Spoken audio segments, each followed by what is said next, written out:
नमस्कार दोस्तों। आज एक भाई ने कमेंट करके पूछा है कि कालों का काल महाकाल वाली स्थिति में कभी कभी पहुंच जाता हूं, जहां सुख दुख सम हो जाते हैं, लेकिन बहुत देर तक टिके नहीं रह पाते हैं। वापस पुनः उसी संसार में इच्छाओं में लिप्त हो जाते हैं। सीधे तौर पर कैसे समभाव में चले जाएंगे? तो इनका क्वेश्चन यही है कि इनकी वो समभाव की स्थिति तो आ जाती है, लेकिन वहाँ रह नहीं पाते और फिर से मन में इच्छाएं आ जाती हैं और इच्छाओं के पीछे फिर से जो है उन्हीं में इंडल्ज हो जाते हैं और उन्हीं में जो है दोबारा से संसार का अनुभव करने लगते हैं। तो ये चाहते हैं कि ये समभाव में बने रहे। बहुत ही अच्छा प्रश्न है इनका, लेकिन मैं थोड़ा इसमें ये भी जानना चाहूँगा कि जब आप समभाव कह रहे हैं तो समभाव से आपका क्या अर्थ है? जो मैं थोड़ा सा इसको यहाँ क्लियर करता चलूँ। बहुत से लोगों को ये भ्रम हो जाता है कि वो समभाव की स्थिति में या अंतिम पड़ाव पर पहुँच गए हैं या उन्हें आत्मज्ञान की स्थिति उपलब्ध हो गई है। तो अगर वो हो जाती तो आपको फिर ये सवाल करने की ज़रूरत ही नहीं पड़ती, यानी अभी वो अनुभव घटा नहीं है, वैसा आपको भ्रम हुआ। समभाव को अगर मैं थोड़ा सा एक्सप्लेन करूँ आपको, तो समभाव का अर्थ ये है कि वहाँ पर कोई भाव ही नहीं है। भाव देखो, भाव होते हैं सब मन के तल पर, मन के आगे कोई भाव नहीं है। जितने भी हमारे भाव हैं, इमोशन हैं, ये सब जो है मन के तल पे है। ये कभी बढ़ते हैं, कभी घटते हैं। जैसे कभी नदी में पानी ज़्यादा हो जाता है, उसमें ज़्यादा वेव्स बनती हैं, लहरें बनती हैं, व्हर्लपूल बनते हैं, और कभी कभी नदी का पानी बहुत शांत होता है। तो ठीक ऐसे ही हमारे जो है मन की भी एक अवस्था है कि मन हमारा कभी कभी बहुत सात्विक हो जाता है और सात्विक होने पर भी शांत हो जाता है। सात्विक का अर्थ है कि पॉजिटिव हम बहुत ज़्यादा कभी महसूस करते हैं तो हमें ऐसा लगता है कि हम सब कुछ कर सकते हैं। तो उस भाव में भी आपका मन शांत हो जाता है, क्योंकि वहाँ पर कोई रेजिस्टेंस नहीं है, विरोध नहीं है, फुल कॉन्फिडेंस है। और कभी कभी डिप्रेशन में भी ये स्थिति आ जाती है कि मन उदासीन हो जाता है एकदम, और वहाँ आप ऐसा अनुभव करते हैं कि भाई मेरे बस से बाहर है सब कुछ, मैं कुछ कर ही नहीं पाऊँगा। तो वैसी स्थिति में भी आपका मन शांत हो जाता है, तो उसे भी आप समभाव कह सकते हैं और सात्विक स्थिति को भी आप समभाव समझ सकते हैं। तो दोनों ही स्थितियों में कोई समभाव नहीं। समभाव एक स्थिति नहीं है, बल्कि एक उपलब्धि है। स्थिति क्या है? जो आती है और चली जाती है। स्थिति का मतलब यही हुआ ना कि अभी आई और चली गई, हमेशा रह नहीं सकती। कोई भी स्थिति है, कोई भी स्टेज है, हमेशा नहीं रह सकती। जैसे आपका मन 3 अवस्थाओं से गुजरता है, जागृत, स्वप्न, सुषुप्ति। तो आप 24 घंटे सोए भी नहीं रह सकते, 24 घंटे आप सपने भी नहीं देख सकते, और 24 घंटे आप जागृति में भी नहीं रह सकते। ये सब अवस्थाएं हैं, एक के बाद दूसरी जो है रिपीट होती रहती है। लेकिन समभाव कोई ऐसी अवस्था नहीं है कि जो आई और चली गई। समभाव की स्थिति हमेशा रहती है, और इन तीनों अवस्थाओं के घटने के बावजूद भी रहती है। तो समभाव जो है वो इन सब अवस्थाओं से पार की स्थिति है। उसको नाम दे दिया गया है समभाव, यानी कि जहाँ पे सुख और दुख मिल गए, जहाँ पे ना सुख रहा ना दुख रहा, वो एक दूसरे में मर्ज हो गए, जहाँ पर सभी भावनाएं जो है समाप्त हो जाती हैं, जहाँ पर जो है आपका राग द्वेष एंड हो जाता है। भाई आप किसी के प्रति ना जो है आसक्ति से भरे हैं, ना मोह से भरे हैं, ना किसी के प्रति आप दुश्मनी से भरे हैं, बैर भाव से भरे हैं। तो वो स्थिति जो है उसे हम एक तरीके से समभाव कहते हैं। लेकिन ये स्थिति बहुत आखिरी की स्थिति है, एक आत्मज्ञान के बाद की स्थिति, जब आपका जो है आपके चित्त पर जो है बाहरी अवस्थाओं का, बाहरी जो स्थितियां हैं उनका प्रभाव नहीं पड़ता। मान लो आपकी जेब में 10 रुपये हैं, तब भी आप वैसी स्थिति में हैं, और आपकी जेब में जो है 10 करोड़ हैं, तब भी आप उसी स्थिति में। यानी बाहर कितना भी संतुलन असंतुलन हो जाए, लेकिन आप हमेशा संतुलित रहते हैं, आपको वो चीज़ें टच नहीं कर पाती हैं। क्यों? क्योंकि मन में कोई जो है इल्यूजन नहीं है, अब भ्रम नहीं है कि ऐसा करूँगा तो ऐसा मिल जाएगा, वो मिल जाएगा, ये मिल जाएगा। इन आपको ये चीज़ें बिल्कुल स्पष्ट हो गई हैं कि ना कुछ करने से मिल रहा है, ना जो है कुछ ना करने में मिल रहा है। तो जब तक मन में ये भाव है कि मुझे कुछ मिल जाए, चाहे वो आत्मज्ञान ही क्यों ना हो, चाहे वो परमात्मा ही क्यों ना हो, और चाहे वो कोई भी दुनिया की अनमोल वस्तु क्यों ना हो, तब तक वो स्थिति नहीं आएगी जिसकी आप बात कर रहे हैं, समभाव की। क्योंकि एक बार अगर आप समभाव में चले गए तो फिर वहाँ दूसरा भाव आने का कोई अर्थ नहीं कि आप फिर से संसार की इच्छाओं में चले जाएं। समभाव में आप तभी जाएंगे ना जब सब लक्ष्य धराशायी हो जाएंगे, आप कोई लक्ष्य नहीं बचा। अब जब कोई लक्ष्य ही नहीं बचा है तो फिर कोई गति भी नहीं है, कोई मूवमेंट भी नहीं है, कहीं आना जाना ही नहीं है, कहीं पहुंचना ही नहीं है। तो जब कहीं पहुंचना ही नहीं है तो फिर इच्छा ही कहाँ बची? इच्छा भी तो तभी बचेगी ना जब कहीं पहुंचना है। आप मेरे को अगर किसी अमुक स्थान पर जाना है तो पहले उसकी इच्छा करूँगा ना, और तभी इच्छा करूँगा तो तभी उधर चलना होगा, उधर जाना होगा, उस विषय में सोचना होगा। तो समभाव नहीं है, ये थोड़ा सा भ्रम है। मन आपका सात्विक या तमोगुण से ज़्यादा भर गया है या सतोगुण से ज़्यादा भर गया है, तो उस स्थिति में भी जो है हमें ऐसा लगने लगता है कि भाई हम उस स्थिति में चले गए हैं, और बाद में फिर मन में दूसरे विचार और दूसरे भाव, इमोशंस आने लगे, तो ये लगा कि हम उस स्थिति से गिर गए। लेकिन हम ना उस स्थिति पे अभी पहुँचे हैं और ना अभी वहाँ से गिरे। हम बस मन में ही उस स्टेज की कल्पना करके अनुभव कर रहे हैं, क्योंकि मन को जैसा भी आप कल्पना दे देंगे ये वैसा आपको अनुभव दे देगा। क्योंकि मन को कभी भी जो है सत्य और असत्य में भेद का नहीं पता है। मन को तो जो आप सजेशन देंगे मन आपको वैसा अनुभव दे देगा। तो ज़्यादातर साधक यही सोचते हैं बुद्धि से कि समभाव की स्थिति ऐसी होगी कि ना हम कुछ फील कर रहे हैं, ना हम कुछ अनुभव कर रहे हैं, ना सुखी हो रहे हैं, ना दुखी हो रहे हैं। तो नहीं, ये फिर आपको मन वैसा ही अनुभव देने लग जाएगा। तो समभाव की स्थिति अनुभव से परे है, अनुभव नहीं है, आप उसको अनुभव नहीं कह सकते। और वो जब घटेगी तो उस समय तो आपको बिल्कुल मालूम पड़ेगा कि आप समभाव में चले गए। फिर समभाव में पहुंचने से पहले तो आपको मृत्यु का भय सताएगा, क्योंकि वहाँ पे मैं मरेगा। आपका ये जो मैं, जो शरीर से संबंध स्थापित करके जो है, जिसे ये लग रहा है कि मैं जीव हूँ, मैं ये देह हूँ, अब जब ये गिरेगा, ये शरीर से परे हटेगा, शरीर से जैसे ही इसमें डिस्टेंस आएगा तो इसे अपनी मृत्यु का भय आएगा इसके अंदर, और ये दोबारा से भाग के शरीर को चिपकेगा कि मुझे कोई बचा ले, मैं किसी तरीके से इस शरीर में चला जाऊं। और इसने जिसकी ये कल्पना कर रहा है, जिस परमात्मा की, जिस परम सत्य की, वह उसको ये अभी जानता नहीं है, उसको देखा नहीं है। तो अनजानी चीज़ से हमेशा इसको घबराहट होगी, क्योंकि जो चीज़ आप नहीं जानते हैं वहाँ पर आप जाने से भी घबराते हैं, और जो चीज़ आप जानते हैं, जिसके बारे में आप फैमिलियर हैं, परिचित हैं, वहाँ पे आप सहज और कंफर्ट महसूस करते हैं। तो दोनों स्थिति में ये मन घबराएगा, क्योंकि मन अगर सत्य के करीब पहुँचेगा तो भी इसको घबराहट होगी, क्योंकि ये सत्य को जानता नहीं है। जो मैं है आपकी, वो सत्य को जानती नहीं है।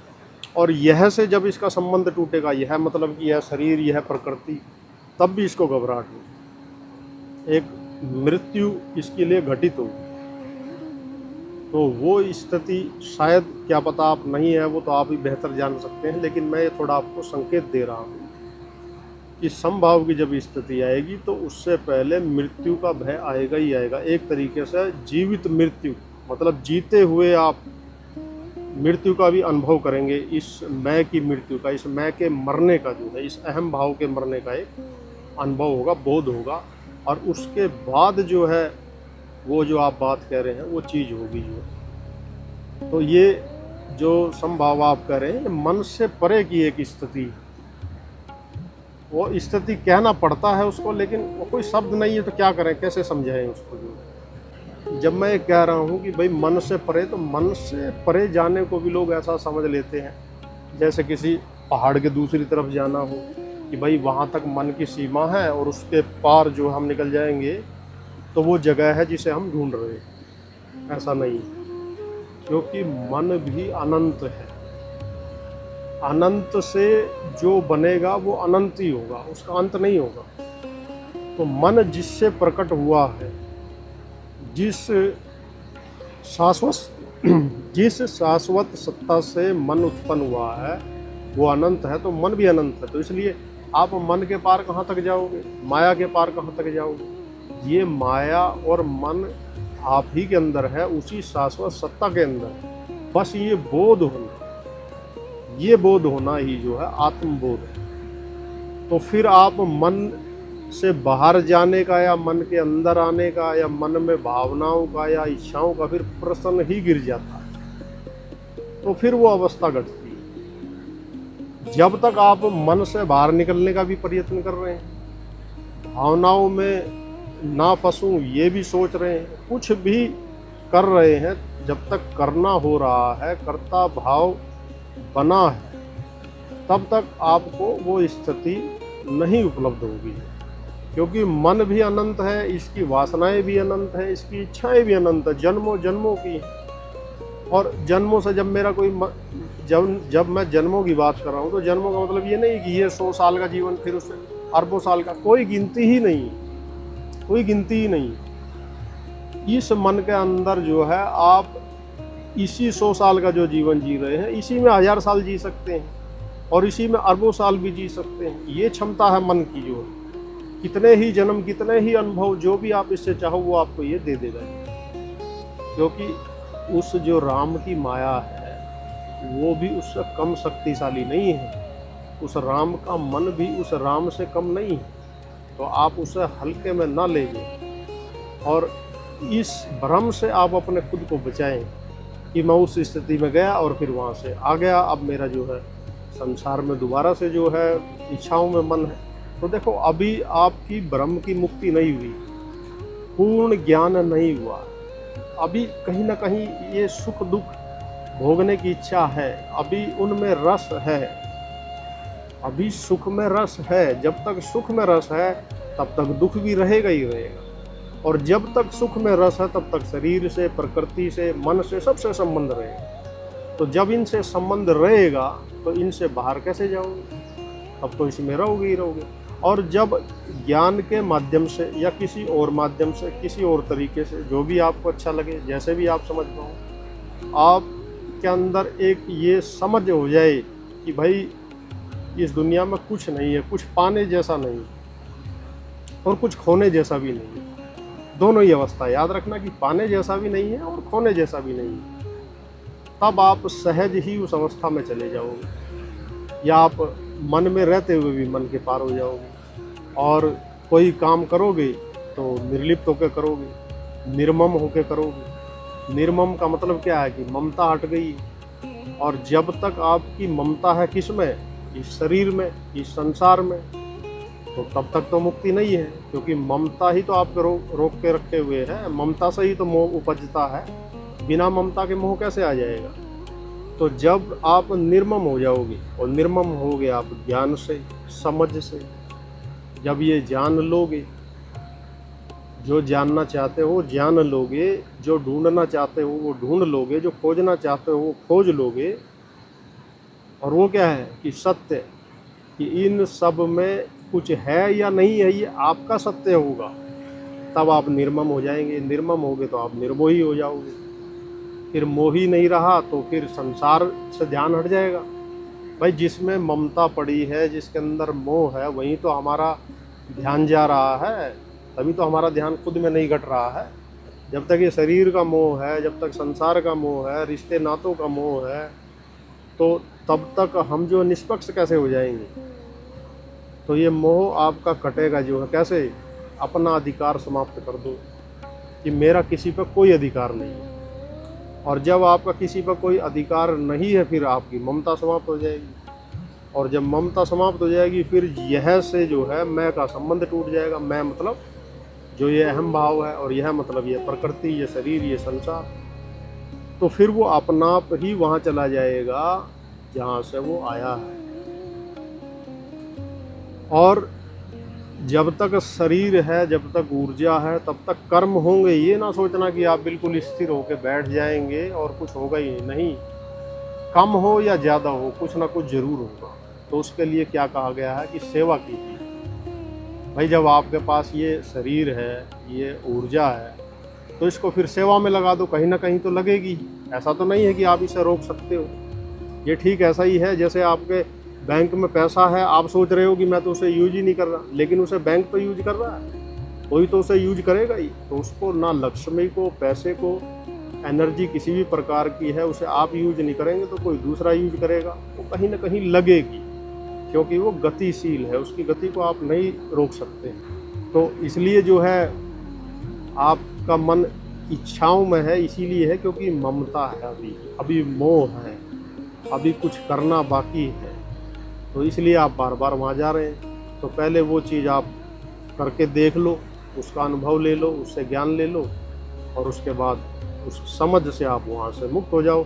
और फिर आपको आत्मबोध आप उपलब्धि हो गई, तो फिर आप उसके बाद जो है इस शरीर को संसार की सेवा में लगाओ।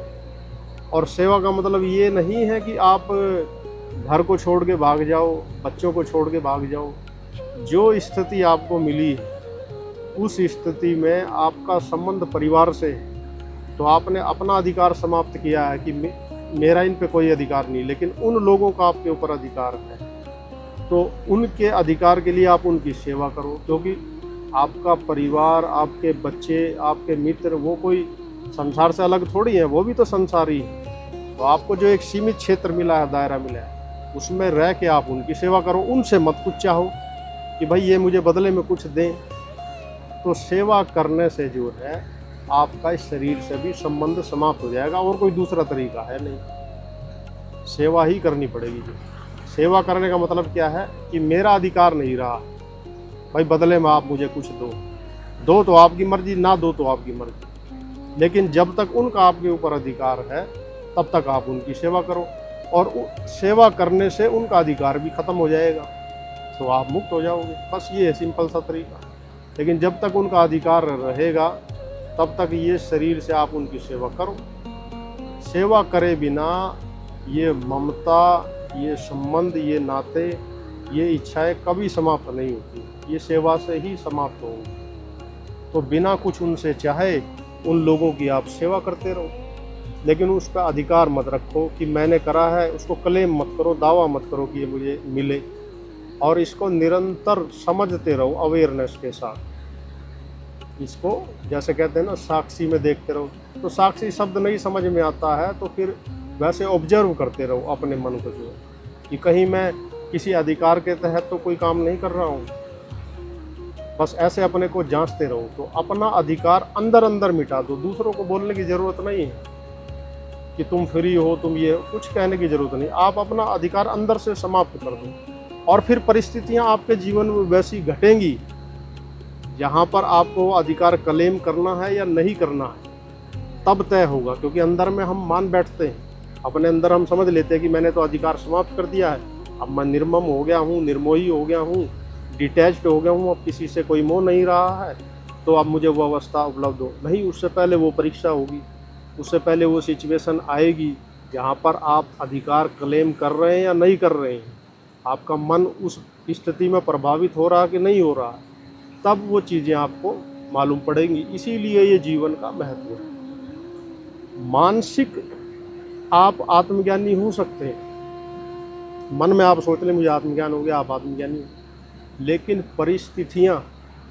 सिचुएशंस वो बताएंगी कि आपको आत्मज्ञान हुआ है या नहीं हुआ। तो इसका मतलब ये है कि ये क्लेरिफिकेशन आपको किसी से नहीं चाहिए, आपका जीवन ही आपको देगा। ये सर्टिफिकेट आप आत्मज्ञानी है या नहीं है, ये बोध हुआ कि नहीं हुआ, ये सर्टिफिकेट आपको कोई और नहीं देगा, आपका अपना ही जीवन देगा। आपके जीवन में वो घटनाएं घटेंगी जहाँ पर आप अपना अधिकार अनुभव कर रहे हैं या नहीं कर रहे हैं, वो स्थिति वहाँ पे क्लियर हो जाएगी। तो आध्यात्मिक यात्रा जो है किसी अनुभव को पकड़ने की नहीं है, या हम किसी अनुभव को पकड़ के बैठ गए और उसी में रमण करने लगे और उसी को सत्य मान ले, नहीं। अनुभवों के बीच जो बदलता नहीं, अनुभवों के बीच जो हमेशा एक समान रहता है, जैसा अनुभव से पहले, अनुभव के बाद और उनके बीच में भी, उस सत्य को जानना। तो आशा करता हूँ कि आपको ये विषय थोड़ा क्लियर हुआ होगा, और आपका जो सवाल था वो मुझे व्यक्तिगत तौर पर बहुत अच्छा लगा, क्योंकि मुझे ऐसे एडवांस क्वेश्चन जो है हाई, मतलब जो गहरे हैं बहुत ही, वो मुझे खुद बहुत पसंद है। तो बहुत बहुत धन्यवाद आपका, आपने कमेंट करके ये सवाल पूछा। और अभी इस वीडियो को यहीं समाप्त करते हैं, फिर दूसरी वीडियो में आपसे मिलते हैं।